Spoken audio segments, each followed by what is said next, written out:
Olavo de Carvalho explores the nature of rituals, proposing that they are much more than cultural or religious practices. They are bridges that connect humans to the transcendent, allowing a connection with higher forces that go beyond the visible world. He argues that rituals, in their essence, are recreations of primordial gestures, actions that evoke the creation of the cosmos, sacred historical events, or profound spiritual revelations.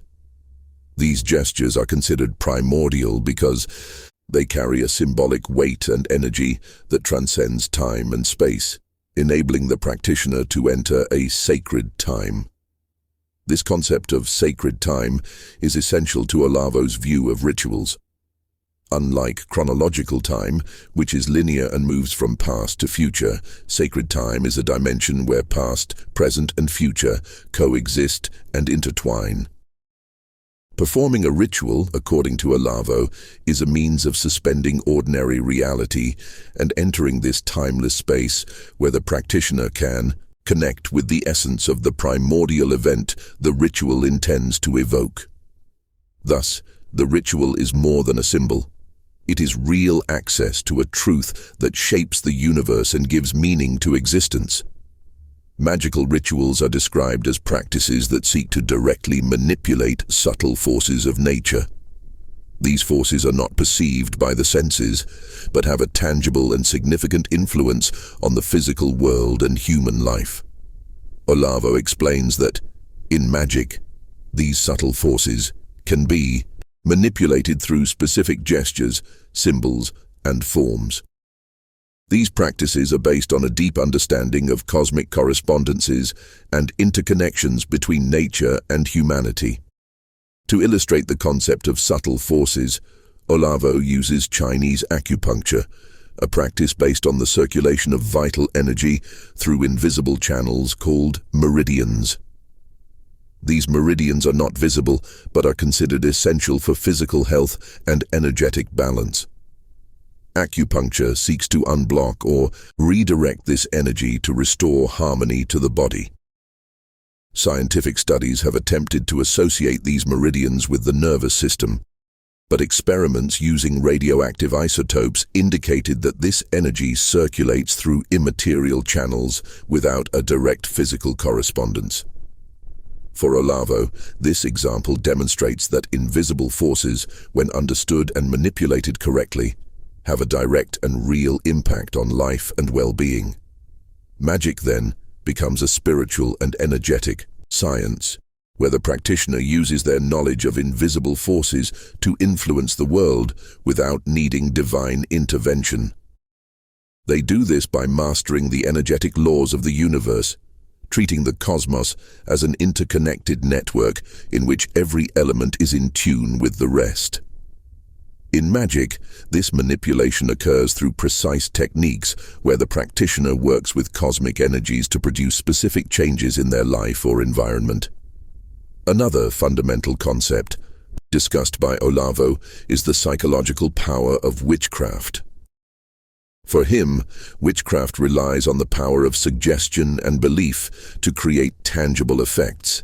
He cites the work of anthropologist Claude Lévi-Strauss, who observed how witchcraft in traditional societies can cause physical effects on individuals simply through the power of fear and belief. When a person believes they are the target of a curse, that belief can provoke real symptoms, even affecting their physical well-being. This phenomenon, according to Olavo, demonstrates that the invisible and the psychological can influence the physical in a significant way, showing that the immaterial has the power to shape reality. These practices illustrate the idea that the human mind is a powerful interface between the visible and the invisible. Witchcraft operates precisely in this interface, manipulating the collective unconscious to create concrete effects.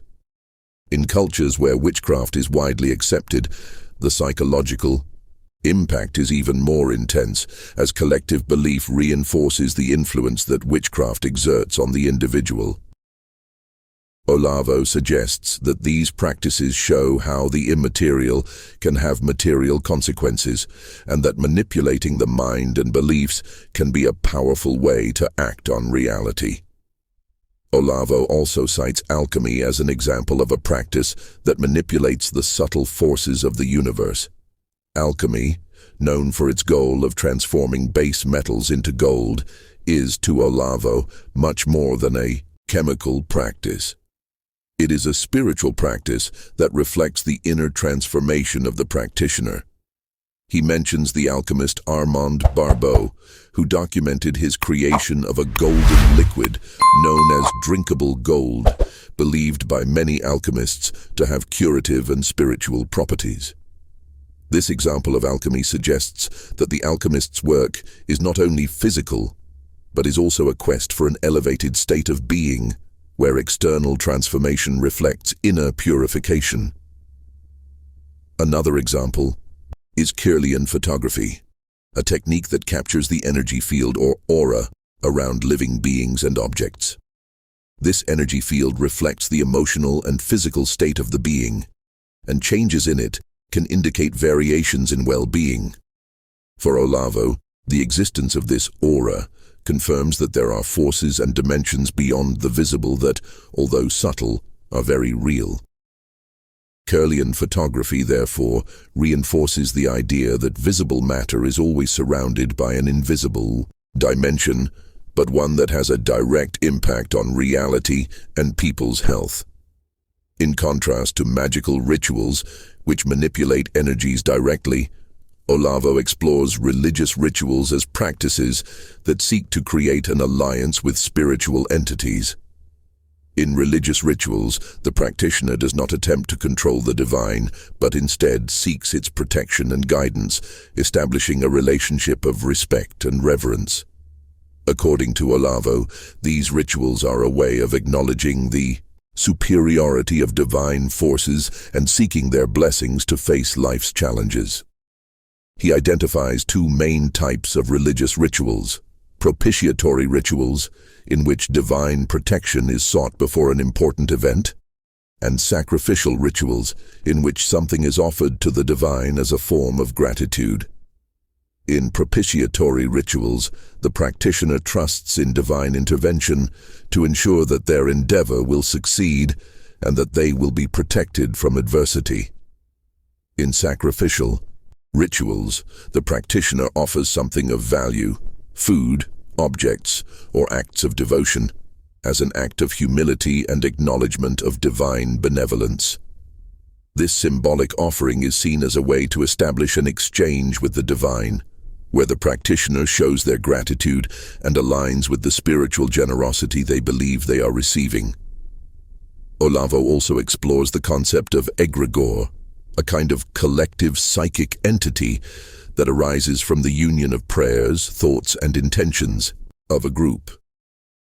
The egregore represents the sum of individual energies, forming an energetic field that amplifies the prayers and intentions of each practitioner. For Olavo, the egregore is a spiritual amplifier, a field that allows the collective energy to intensify the strength of each individual prayer, connecting it to a higher spiritual dimension. The egregore acts as a channel or intermediary, making the group's prayer more powerful.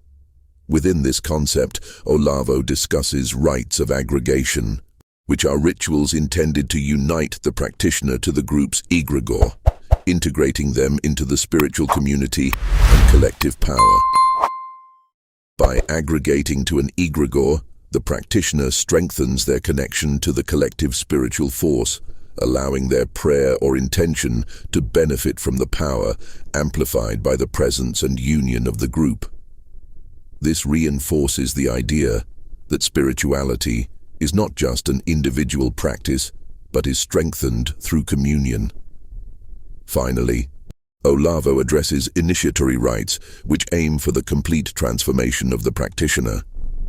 These rites are symbolically a process of death and rebirth, where the practitioner sheds their previous identity and assumes a new supra-identity, a renewal that integrates them into a spiritual lineage.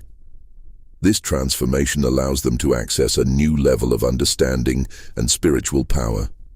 These rites are common in esoteric traditions, where knowledge is transmitted through generations, and the initiate becomes part of an ancestral spiritual chain. The supra-identity acquired through initiatory rites is a new form of being, where the practitioner connects to a lineage of masters and disciples who seek spiritual wisdom. Olavo sees these rites as the highest form of spiritual practice, allowing the practitioner to transcend their individual existence and align themselves with a stream of cosmic wisdom. In conclusion, Olavo de Carvalho sees rituals as fundamental portals to the transcendent. Whether by manipulating energies, creating alliances with the divine, or fostering spiritual transformation, each type of ritual allows humans to align with cosmic and transcendental truths, connecting to what is eternal and profound. These rituals, for him, are a means through which humans connect to the divine, the invisible and the eternal, shaping their existence from a higher dimension that guides and sustains the universe.